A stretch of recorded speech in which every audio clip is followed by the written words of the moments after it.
Welcome to சுடர் கருணை பிரகாசம் சேனல். வாங்க இந்த குளிர்காலத்துக்கு ஏற்ற மாதிரியான ஒரு கொள்ளு ரசம் தாங்க பார்க்க போகிறோம். இந்த கொள்ளு ரசம் சளி இருமல் இருக்கிறவங்க ரொம்ப ரொம்ப பெஸ்ட்டுன்னு சொல்லுவேன். ரெண்டாவது டயட் இருக்கிறவங்க, உடல் எடையை குறைக்கணும் அப்படின்னு நினைக்கிறவங்கலாம் இந்த கொள்ளு ரசத்தை எடுத்துக்கலாம். அது எப்படி செய்யலாம் அப்படிங்கிறதெல்லாம் பார்க்க போகிறோம் வாங்க. ரெண்டாவது இது கொள்ளை சில பேர் வேக வச்சு செய்வாங்க. நம்ம இன்றைக்கி அரைச்சி பொடி பண்ணி செய்ய போகிறோம். இதுக்கு ஒரு 4 டீஸ்பூன் அளவுக்கு நான் கொள்ளு எடுத்து வறுக்க போகிறேன். இது ஒரு 5-6 பேருக்கு ஏற்ற ரசம் தாங்க நான் இன்றைக்கி வைக்க போகிறேன். அப்படியே பொடியை ரசத்தில் சேர்க்க போகிறேன். அதனால் எல்லா பொடியுமே அளவுகளை நீங்கள் கரெக்டாக குறைச்சிக்கோங்க. நீங்கள் வீட்டில் செய்கிறப்பையும் அதே மாதிரி அளவுகளோட நல்ல டேஸ்ட்டோடு உங்களுக்கு கிடைக்கும். இப்போ நல்லா கொள்ளை நல்லா வறுத்துக்கோங்க. இதோடு சேர்த்து 1 டீஸ்பூன் அளவுக்கு 4 டீஸ்பூன் நான் கொள்ளு சேர்த்தேன். 1 டீஸ்பூன் கடலைப்பருப்பு சேர்த்துருக்கேன். ஒரு 1/4 டீஸ்பூனுக்கும் கம்மியாக வெந்தயம் சேர்த்துக்கோங்க. ரொம்ப கம்மியாக விம்பிய வெந்தயம் சேர்த்துக்கோங்க, இல்லைன்னா கசப்பு தட்டும். இது 3மே ஓரளவுக்கு நல்லா ட்ரை ரோஸ்ட் பண்ணிவிட்டு அதுக்கப்புறமா ஒரு 1/4 டீஸ்பூன் கடுகு சேர்த்துக்கோங்க. இது ஓரளவு செவந்து வந்ததுக்கப்புறம் கடுகு சேர்த்துக்கோங்க. கடுகும் நல்லா சேர்த்து நல்லா படபடன்னு பொரியிற டயத்தில் எல்லாமே ஓரளவுக்கு கலர் சேஞ்ச் ஆகிடும். கண்டிப்பாக அந்த கொள்ளு நல்லா வறுபடணுங்க. அப்போ தான் ரசம் நல்லாயிருக்கும். இப்போ நல்லா படபடன்னு இந்த கடுகும் நல்லா பொரியணும். இந்த மாதிரி பொரிஞ்சதுக்கப்புறம் பாருங்கள், கலர் நல்லா சேஞ்ச் ஆகிட்டு, கொள்ளோட கலர் நல்லா சேஞ்ச் ஆகிட்டு. இந்த டைம் ஒரு 2 காஷ்மீரி சில்லி, இது கலருக்காக தான் சேர்க்குறேன். இருந்தால் சேர்த்துக்கோங்க, இல்லைன்னா வேண்டாம். ஒரு 3 வரமிளகாய் நார்மல் சில்லி சேர்த்துருக்கேன். ஒரு கொத்து கருவேப்பிலை எல்லாத்தையுமே போட்டு நல்லா வறுத்துக்கோங்க. இதெல்லாம் நல்லா வறுபட்டு வந்ததுக்கப்புறமா இறக்க போகிறதுக்கு ஒரு நிமிஷத்துக்கு முன்னாடி 2 டேபிள் ஸ்பூன் மிளகு சேர்த்துக்கோங்க. 1 டேபிள் ஸ்பூன் சீரகம் சேர்த்துக்கோங்க. 2 டேபிள் ஸ்பூன் மிளகு சேர்த்துருக்கேன்.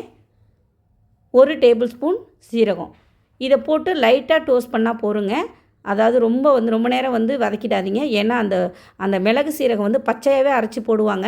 நான் லைட்டாக வறுத்துட்டு போடும்போது கொஞ்சம் டேஸ்ட்டாக இருக்கும் அப்படிங்கிறதுனால அதோடு சேர்த்து வறுத்து போடுறேன். இது எல்லாத்தையுமே நல்லா வறுத்துக்கோங்க. வறுத்துட்டு ஆற வச்சுட்டு நம்ம அரைக்க போகிறோம். இப்போ ஒரு உருண்டை புளி சேர்த்துருக்கேன். எலுமிச்சம்பழம் அளவுக்கு பெரிய எலுமிச்சம்பழம் அளவுக்கு புளி சேர்த்துருக்கேன். புளி சேர்த்து ஊற வச்சுட்டேன். இது நல்லா ஆறினதுக்கப்புறம் மிக்ஸி ஜாரில் போட்டு அரைச்சி எடுத்துகிட்டு வந்துடலாம். நல்லா ஆறிடுச்சுங்க. இப்போ நம்ம மிக்ஸி ஜாரில் போட்டு அரைச்சி எடுத்துகிட்டு வந்துடலாம். பாருங்கள், இந்த மாதிரி நல்லா பவுடர் அரைச்சதுக்கப்புறம் ஒரு 5 பூண்டு பல், நல்ல பெரிய பூண்டு பல் தான் எடுத்துருக்கேன். நாட்டு பூண்டு இருந்தால் சேர்த்துக்கோங்க, இன்னும் நல்லாயிருக்கும். ஒரு கைப்பிடி அளவுக்கு, ஒரு 1/4 கைப்பிடி அளவுக்கு கொத்தமல்லியை புது ஃப்ரெஷ்ஷாக இருக்கிற கொத்தமல்லியை போட்டு அதையும் சேர்த்து நல்லா அரைச்சி இந்த மாதிரி எடுத்துகிட்டு வந்துடுங்க.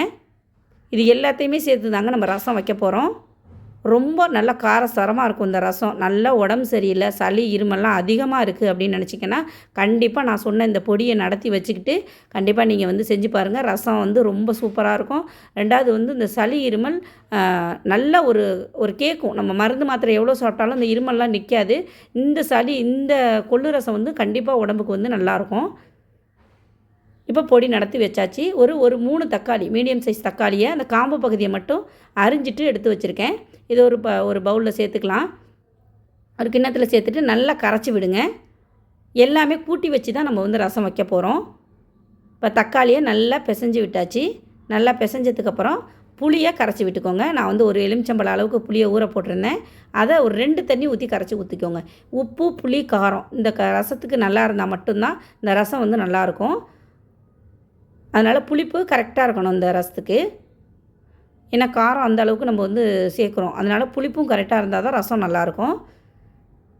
2 தடவை தண்ணி ஊற்றி நல்லா புளிப்பு அதில் உள்ள புளிப்பெல்லாம் இறங்குற அளவுக்கு நல்லா அமுக்கி பிசைஞ்சு இந்த மாதிரி ஊற்றிட்டு அதுக்கப்புறம் தக்காளியோடு போட்டு பிசைஞ்சு, தக்காளி நான் ஒரு 3 தக்காளி தான் மீடியம் சைஸ் தக்காளி எடுத்திருக்கேன்.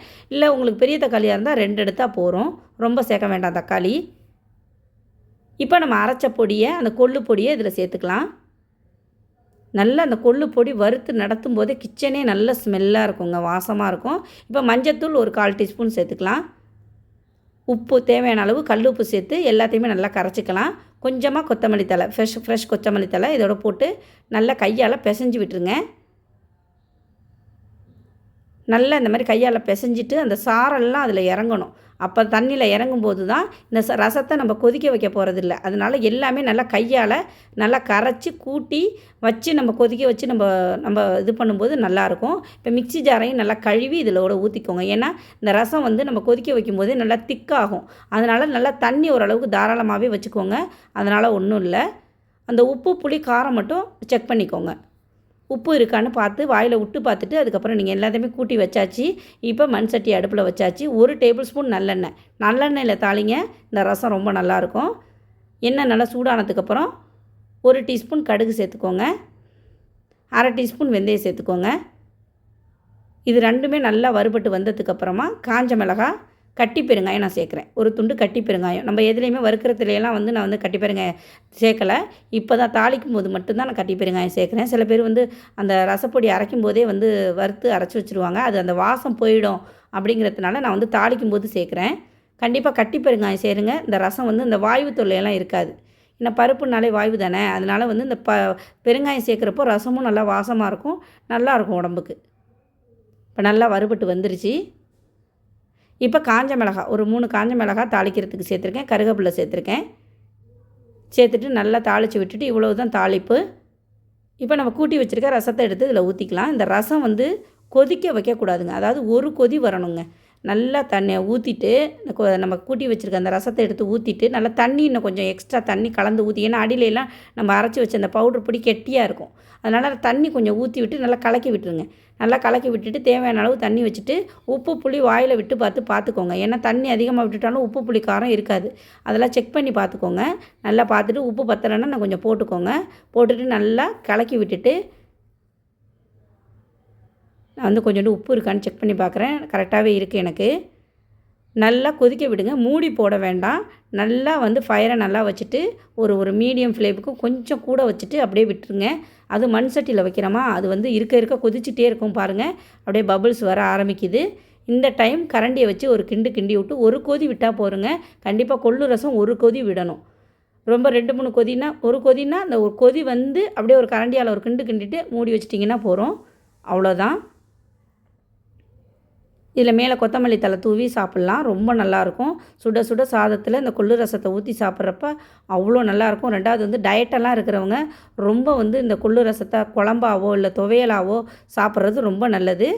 இப்போ கொஞ்சமாக கொத்தமல்லி தழை தூவிக்கலாம்.